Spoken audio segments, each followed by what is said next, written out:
চলুন এবার তাহলে মঙ্গল গ্রহের সম্পর্কে জেনে নেওয়া যাক। সেই সময় মঙ্গল গ্রহের পরিস্থিতি এখনকার পৃথিবীর মতো ছিল। পৃথিবী এবং শুক্রের মতো পৃথিবীর ব্রহ্মাণ্ডের প্রভাব মঙ্গল গ্রহের উপরেও পড়েছিল, যা গ্রহাণু, ধূমকেতু এবং জল দিয়ে এসেছিল। সেই সময় মঙ্গলের বায়ুমণ্ডল অনেক ঘন ছিল। বর্তমান সময় আমরা যখন মঙ্গল গ্রহের পৃষ্ঠ এক্সপ্লোর করি, তখন আমরা সেখানে প্রাচীন নদীর চিহ্ন খুঁজে পাই। এটা থেকেই প্রমাণিত হয় যে একসময় মঙ্গল গ্রহ প্রাণীর বিবর্তনের জন্য আদর্শ স্থান ছিল। আপনার অনেক হয়তো ভাবছেন যে তাহলে এমন কি হলো যার জন্য আজ মঙ্গল গ্রহ প্রাণীন এবং শুষ্ক গ্রহে পরিণত হয়েছে। আসলে উত্তর মঙ্গল গ্রহের কোরে লুকিয়ে আছে। এর কোর পৃথিবীর তুলনায় অনেকটাই ছোট। এরা দীর্ঘ সময় ধরে উত্তাপ সহ্য করতে পারে না, যা ধীরে ধীরে মঙ্গল গ্রহের ম্যাগনেটিক ফিল্ডকে দুর্বল করে দেয়। যে সমস্ত গ্রহের কাছে ম্যাগনেটিক ফিল্ড থাকে না, সোলার ফ্লেয়ার সেই সমস্ত গ্রহের থেকে বায়ুমণ্ডল কেড়ে নেয়। বায়ুমণ্ডলহীন গ্রহের পরিস্থিতিতে এমনই হবে, তাই না? ভিডিওটি ভালো লাগলে লাইক, কমেন্ট, শেয়ার করে চ্যানেলটি সাবস্ক্রাইব করে পাশে থেকে বেল আইকনটি প্রেস করতে অবশ্যই ভুলবেন না। মঙ্গল গ্রহের বেশ কিছু ভিডিও হয়তো এতদিনে আপনার চোখে পড়েছে। লাল রঙের শুষ্ক এবং প্রাণহীন এই গ্রহটা কিন্তু আজ থেকে 3.8 বিলিয়ন বছর আগে এরকম ছিল না। শুধুমাত্র মঙ্গল গ্রহই নয়, সৌরজগতের অন্যান্য গ্রহগুলোও কিন্তু সেই সময় এখনকার তুলনায় অনেকটা অন্যরকম ছিল। এটা সেই সময়কার কথা যখন আমাদের সৌরজগতের বয়স 70 থেকে 80 কোটি বছরের মধ্যে ছিল। তখন এর চারিদিকে গ্রহাণু এবং ধূমকেতু ছিল ঠিকই, তবে মানুষের মতো কোনো প্রাণীর অস্তিত্ব ছিল না। আপনারা যারা ভাবছেন যে আমি 3.8 বিলিয়ন বছরের কথা কেন বলছি, তাদের জানিয়ে রাখি যে 4.8 বিলিয়ন বছর থেকে 3.8 বিলিয়ন বছরের মধ্যবর্তী সময়টাকে লুনার ক্যাটাক্লিজম বলা হয়।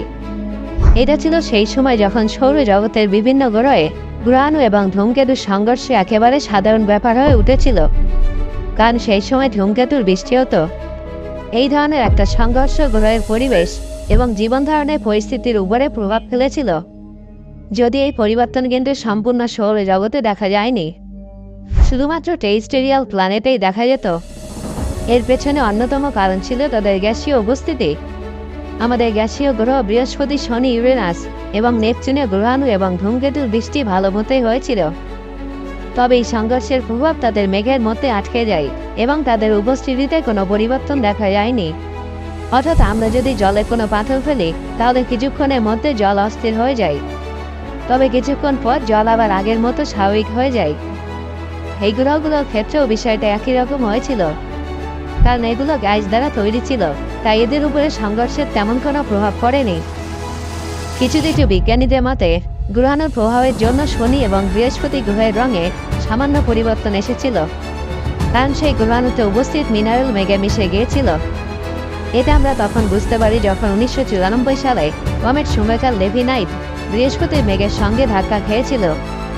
এই সংঘর্ষের ফলে বৃহস্পতির গ্রহে বিশালাকার ঘূর্ণাবর্তের সৃষ্টি হয়েছিল, যেটা এর মেঘের কম্পোজিশন বদলে ফেলে এবং শেষ পর্যন্ত এর রঙে সামান্য কিছু পরিবর্তন দেখা যায়।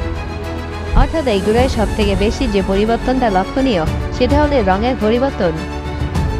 রঙের দিক থেকে সামান্য পরিবর্তন ছাড়া এই গ্যাসীয় গ্রহের অতীত এবং বর্তমানের লুকে আর তেমন কোনো পার্থক্য আমরা দেখতে পাই না, যদিও এটা তাদের উপগ্রহের সম্পর্কে বলা ঠিক হবে না। অন্যদিকে নেপচুন এবং ট্রাইটনের গল্পটাও একদম অন্যরকম। এটা কিন্তু শুরু থেকেই নেপচুনের সঙ্গে ছিল না, বরং কুইপার বেল্টের একটা অংশ ছিল, যেটাকে নেপচুন তার শক্তিশালী মাধ্যাকর্ষণ শক্তির সাহায্যে নিজের দিকে আকৃষ্ট করে নেয়, যার ফলে এটা এখন নেপচুনের উপগ্রহে পরিণত হয়েছে। এবার আপনাদের পৃথিবীর কথা বলবো। সৌরজগতের ইতিহাসে পৃথিবীর থেকে বেশি পরিবর্তন অন্য কোনো গ্রহে দেখা যায়নি। আজ থেকে 3.8 বিলিয়ন বছর আগে পৃথিবীতে ভলকানিক অ্যাক্টিভিটি তার চরম সীমায় পৌঁছেছিল। সেই সময় পৃথিবীতে অনেক ভয়াবহ ভূমিকম্প হয়েছিল। টেকটনিক প্লেটের সংঘর্ষের কারণেও বেশ কিছু ভূমিকম্প হয়েছিল, যা সমুদ্রের ভিতরে একাধিক ফোল্ড গঠন করেছিল। সেই সময় আমাদের সূর্য আজকের তুলনায় প্রায় 30% বেশি উজ্জ্বল ছিল, যার ফলে পৃথিবীর গড় তাপমাত্রাও বেশি ছিল। পৃথিবীর চারিদিকে সক্রিয় আগ্নেয়গিরি ছড়িয়েছিল। আমাদের বায়ুমণ্ডলে কার্বন ডাই অক্সাইডের মতো গ্রিনহাউস গ্যাস অনেক বেশি ছিল। সেই সময় পৃথিবীতে গ্রিনহাউস গ্যাসের উপস্থিতি শীর্ষ স্থানে ছিল। সেই সময় পৃথিবীতে স্ট্রোমাটোলাইটসের ফর্মেশন দ্রুত গতিতে বেড়ে যাচ্ছিল। সাইনোব্যাকটেরিয়া এবং সিউডোমোনাডোটার মতো ব্যাকটেরিয়া সেল পরস্পরের সঙ্গে মিলে এই ধরনের সিমেট্রিক রক গঠন করত। এই প্রসেসটা 3.7 বিলিয়ন বছর আগে শুরু হয়েছিল বলে মনে করা হয়। এই অর্গানিজম পৃথিবীর বায়ুমণ্ডল থেকে কার্বন ডাই অক্সাইড শোষণ করে এবং সালোকসংশ্লেষ প্রক্রিয়ার মাধ্যমে একে অক্সিজেনে বদলে ফেলে। তারপর ধীরে ধীরে পৃথিবীতে প্রাণের বিবর্তন শুরু হয়, যার পরিণতি আজ আপনাদের চোখের সামনে। তবে আমরা যদি 3.8 বিলিয়ন বছর আগের পরিস্থিতির সঙ্গে এখনকার পরিস্থিতির তুলনা করি, তাহলে এটা নিশ্চিত যে বর্তমান সময়ের কোনো প্রাণীর পক্ষেই তখনকার সেই কঠিন পরিস্থিতিতে বেঁচে থাকা সম্ভব হতো না। মার্কারি, বন্ধুরা এবার বুধ গ্রহের কথা বলবো, যেটা আজ থেকে 3.8 বিলিয়ন বছর আগে আগুনের গোলার মতো ছটফট করছিল। পৃথিবী বোম্বার্ডমেন্টের সময় বুধ গ্রহে গ্রহাণুর তীব্র বৃষ্টি হয়েছিল, যার ছাপ আজের পৃষ্ঠে বিশাল আকৃতির গর্ত দুটো উপস্থিত আছে। এই গর্তগুলো সাইজ কয়েক মিটার থেকে শুরু করে কয়েক কিলোমিটার পর্যন্ত বিস্তৃত আছে। বুধ গ্রহের তাপমাত্রা দিনের বেলায় 350 ডিগ্রি সেলসিয়াসে পৌঁছে যায় এবং রাতে সেটা -170 ডিগ্রি সেলসিয়াস পর্যন্ত নিচে নেমে যায়। গর্তে ভরা এই পৃষ্ঠ অনেকটা পৃথিবীর চাঁদের মতো দেখতে লাগে। সেই সময় বুধ গ্রহের পৃষ্ঠে আগ্নেয়গিরির সক্রিয় উপস্থিতি লক্ষ্য করা যেত, যার থেকে নির্গত গরম লাভা এখানে নিচু জায়গায় জমা হতো এবং বেসিন গঠন করে। 2011 সাল থেকে 2015 সালের মধ্যবর্তী সময়ে বুধ গ্রহকে অরবিট করা মেসেঞ্জার স্পেসক্রাফট এখানে আগ্নেয়গিরির উপস্থিতির কথা নিশ্চিত করেছিল। বুধ গ্রহের পৃষ্ঠ সাধারণত দুই ধরনের হয়ে থাকে। একটা হলো পুরনো পৃষ্ঠ, যেখানে বড় বড় গর্ত আছে। অন্যটা হলো নতুন পৃষ্ঠ, যেটা একদম সাধারণ। বিজ্ঞানীদের মতে এখানে আগ্নেয়গিরির লাভা জমাট বেঁধে এই নতুন পৃষ্ঠটা তৈরি করেছিল। যেমনটা আপনাদের আগেই বললাম যে সেই সময় বুধ গ্রহ আজকের তুলনায় অনেকটাই বেশি গরম ছিল। এই অবস্থায় যখন বুধ গ্রহ ঠান্ডা হতে শুরু করে, তখন তার ইন্টারনাল কোরে কনস্ট্রাকশন শুরু হয়ে যায়। এই কনস্ট্রাকশনের প্রমাণ আমরা এই পৃষ্ঠে দেখতে পাই।